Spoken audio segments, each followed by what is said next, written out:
comes out on top in this next team fight is going to dictate the rest of this fight.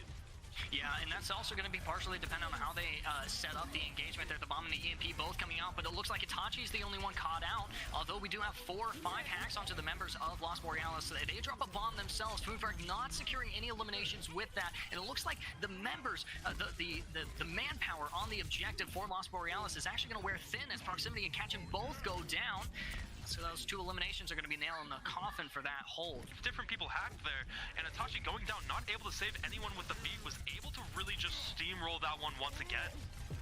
Yeah, a little bit questionable use of the bomb there, especially in those closed corridors as well. Again, it didn't yield any eliminations, but we still have ultimates to work with coming into this fight, so we're looking for a big bomb, a big high noon, a massive amplification matrix, and we do see those come out, but the coalescence takes 2! Cheers bombs onto Proximity, Kuro and Monkey both being taken out. Foodfrag drops soon afterwards, isn't even able to give him the chance to charge up ultimate for that remech, and that is a quick fight, Puma.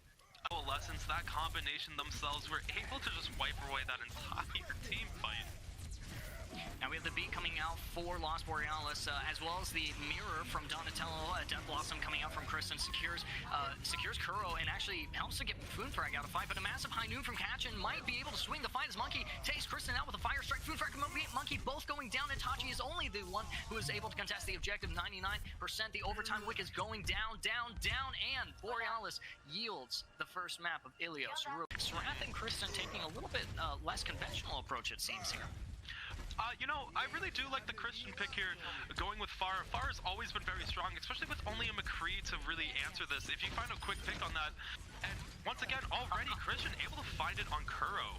Yeah, you're talking about a quick pick, and there it is. Kuro going down off the ledge there, booped off by the concussion blast. Kristen secures another one. Now, without Kaiser, Maelstrom might be hard-pressed to actually capture this objective, but with Foodfrag demeched, Los Borealis is also on the ropes, and with Proximity out of the fight, Foodfrag going down. Itachi finally finished off by Kristen. That's going to be a clean take for the damage coming out from the speed, although, again, dropping down to 10% health is going to be tough to mitigate with Itachi having used the amp to connect to the objective with speed. Now doesn't have the sustain on the objective, but it might not matter. The barrage comes out and secures 4. Catchin, Kuro, Monkey, Itachi all going down. Kristen is picked out on the fight by Proximity, but Proximity is the only one who's left. Is probably going to get staggered by... Yeah, and you could briefly there see the fire around Kristen's border player portrait there. Absolutely they're on fire, and the amp matrix comes out, but so does the shatter from Maelstrom. Kaiser swinging the hammer onto the dropped forces of Los Borealis. Monkey finally taken out of the fight by the damage booster rockets that are being pelted onto Los Borealis from Maelstrom,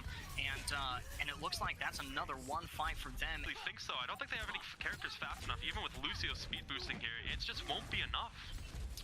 Now Catchin getting Kristen out of the fight and forcing the revive, an important resource on the side of Maelstrom, might be nailing the coffin here, the linchpin to success, but as the bomb is dropped, it finds 2. Srath and Kristen both going down. Those are massive picks, but the counter bomb secures Kuro, and Monkey gets pinned as well. A remech kills Proximity. That's new as of this patch, and now there is no contest to be had. Maelstrom is going to be able to clean up that fight. It's a team kill, and also the first point in this series going to them. Much fun. Moving into this, it seems like we're going to have 2 rush teams. Yeah, Orisa being actually a pretty good pick, a good fit for the rush style composition, and actually maybe not for this push. Kuro and Monkey both going down. Donatello does fall to Itachi, but now we have the forces of Maelstrom pushing the stairs and looking to secure those additional eliminations. 3 stuns there from Catchin, but it doesn't yield any And this is going to be interesting to watch as there's 230 to build up on that ultimate. Proximity looking for those angles as the tire comes out from the net. It secures 3. Monkey, Kuro, and Catchin all going down. That's going to be a DMAC onto Foodfrag as well from a whip shot from Donatello, and that is going to be it for this fight. Absolutely melted, even with the nano. That was impressive to watch there.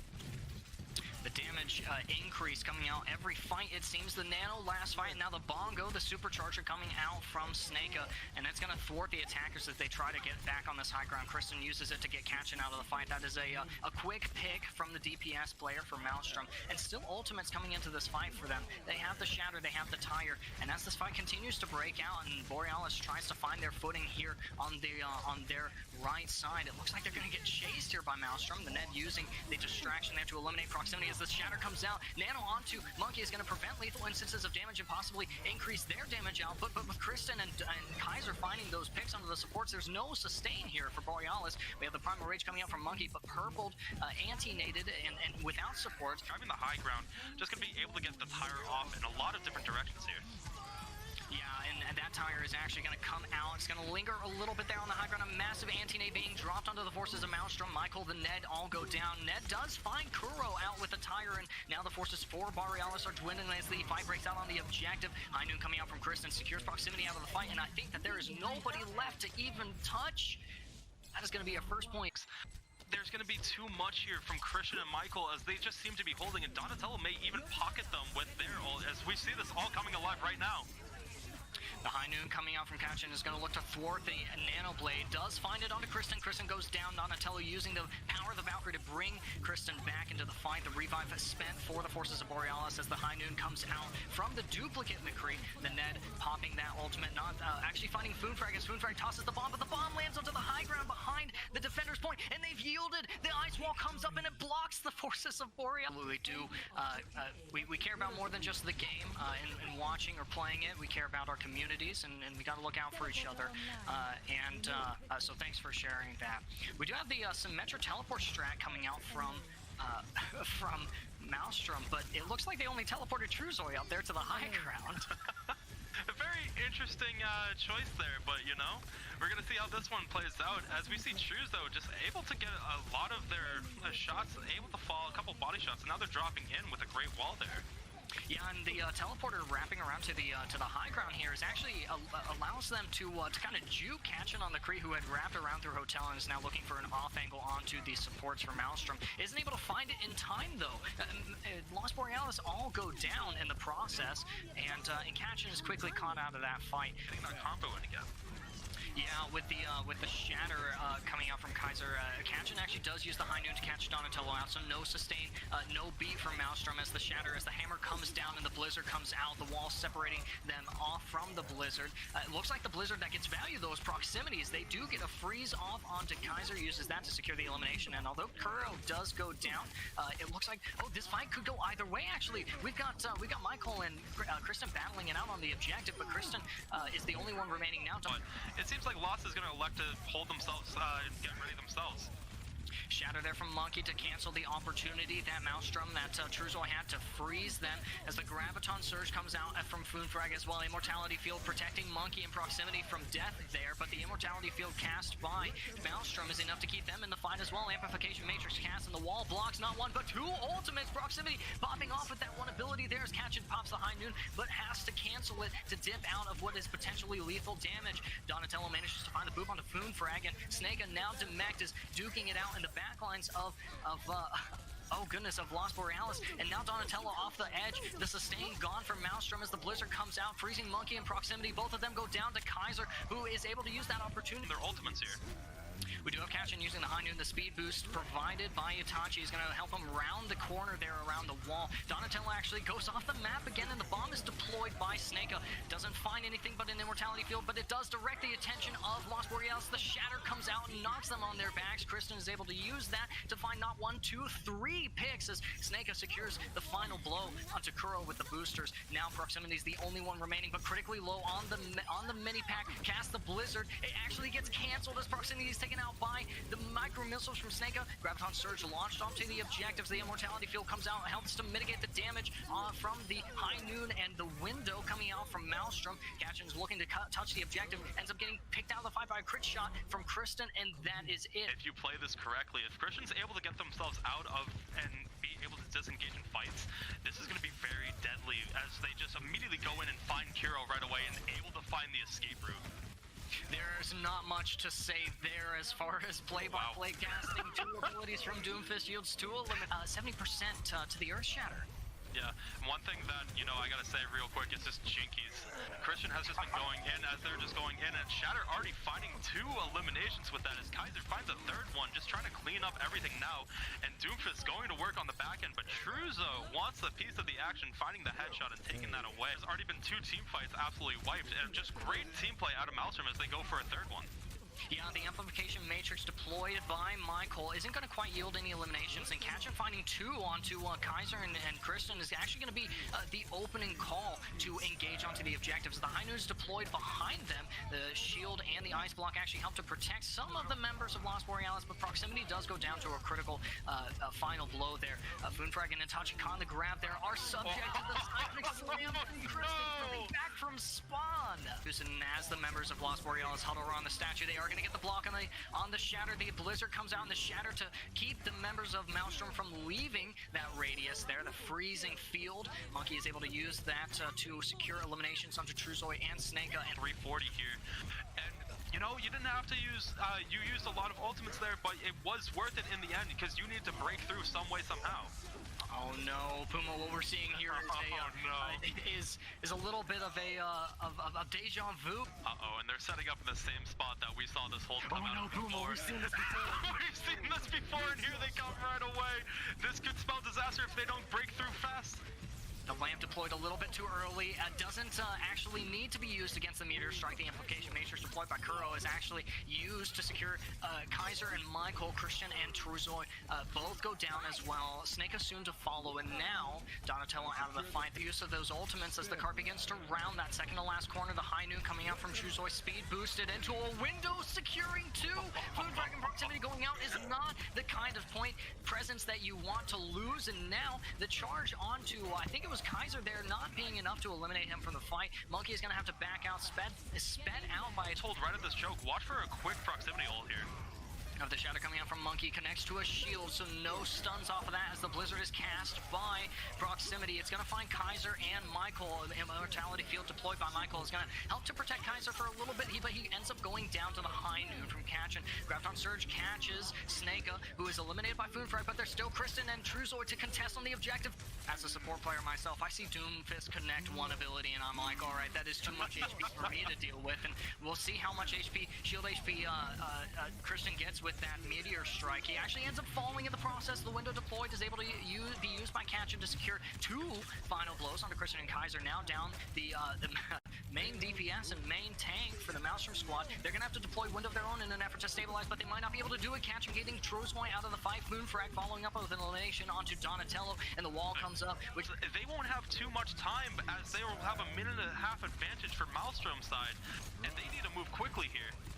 They might be able to do it off the back of a High Noon elimination onto Truzoy from Catchin. Now without the mirror matchup, Catchin will be free to do a little bit more damage onto Snake, prompting the B from Donatello. Amplification Matrix is able to keep some of the members of Lost Borealis up in the face of a shattered blizzard cast onto the forces of Maelstrom as the High Noon is deployed by Truzoy. Finds 2, Foonfrag and Monkey both going down. Once again, not the kind of point presence that you want to lose with 45 seconds on the clock. This is going to send Lost Borealis reeling back to spawn, hopefully to regroup.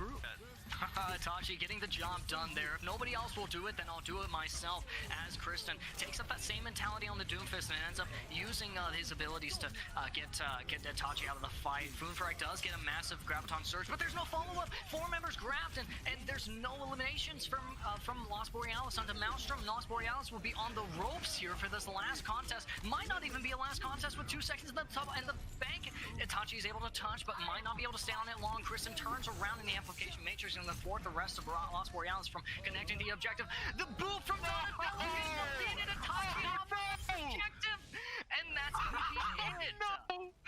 What a phenomenal play to get rid of a beat, and you know, if they have too much health, why not just throw them off a cliff, you know? They can't survive that. So, a very well heads-up play to aim that right at the hole. I completely forgot about that hole being there until I was like, where did Itachi just go? And then I just saw them fall right down. Great heads-up play and a great team play out of Maelstrom after, you know, yielding that second point, not giving up and being able to regroup really quickly and be able to push them right back.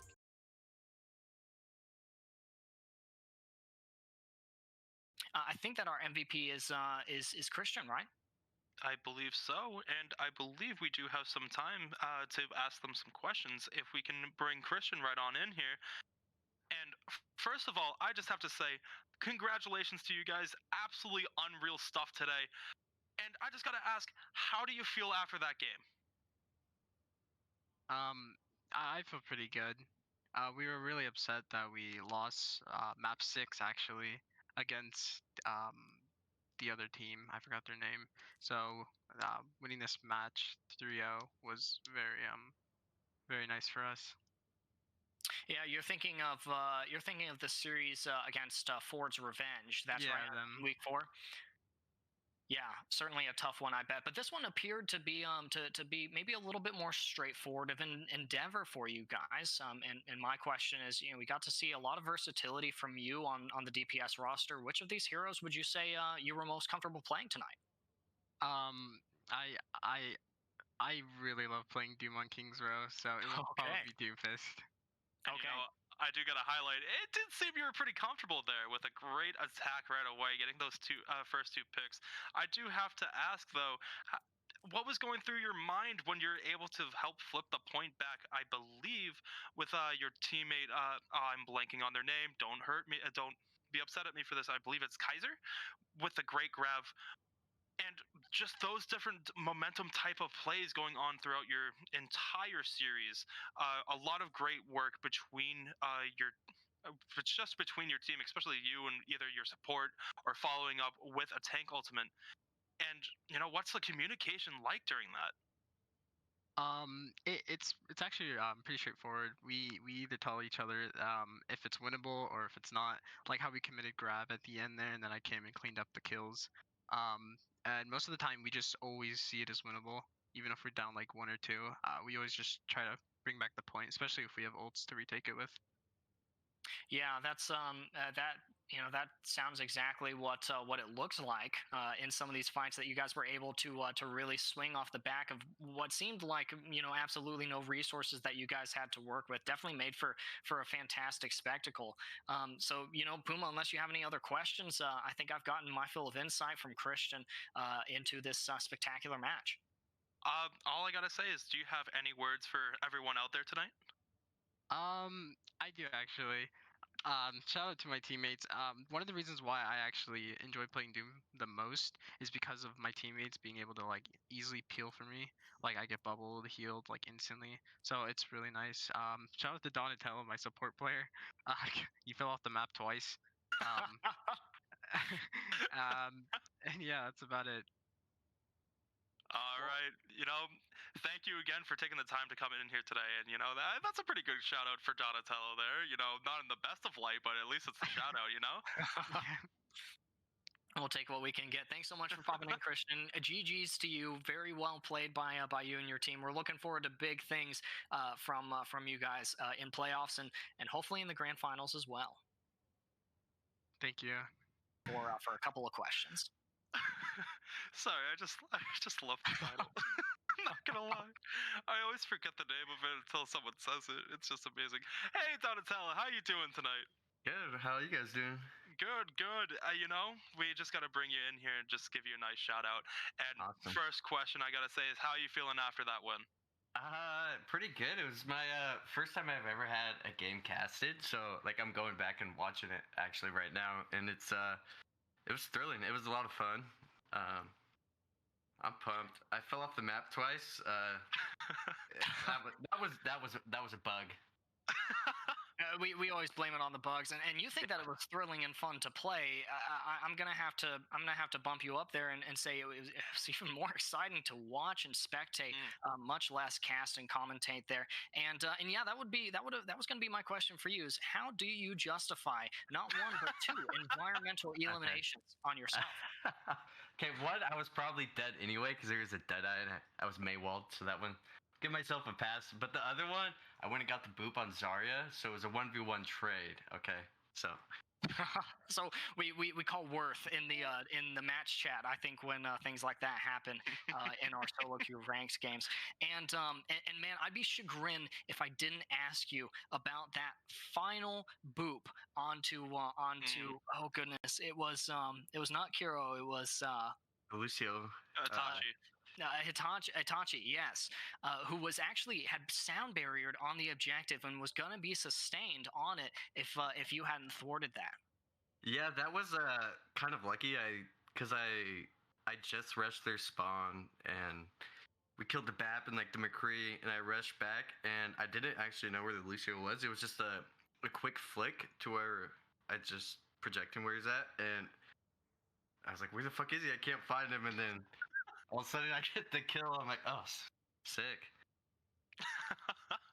You know, sometimes that's just the way that Overwatch works. You just don't really know what's going on, and it just works out in your favor. You know, throwing a nice push off right there, and it worked out directly in your favor. Especially getting rid of a target that has 800 health at it. It's just hard to get rid of, and then you just single-handedly did that all by yourself. Yeah, it's definitely really impressive. It's another day at the workshop. And ever humble, the support player Donatello, nominated most shittiest player. A little unfortunate because all of you played just exceptionally well. In fact, you were even called out by Christian, who just said you did such a great job setting up plays for them. And that's going to be it for me as far as questions go. Awesome. Well, thanks for the quick shout out, and I'm gonna need to talk to these guys. He said shitty players. Give him Absolutely. 1v1 Lucio.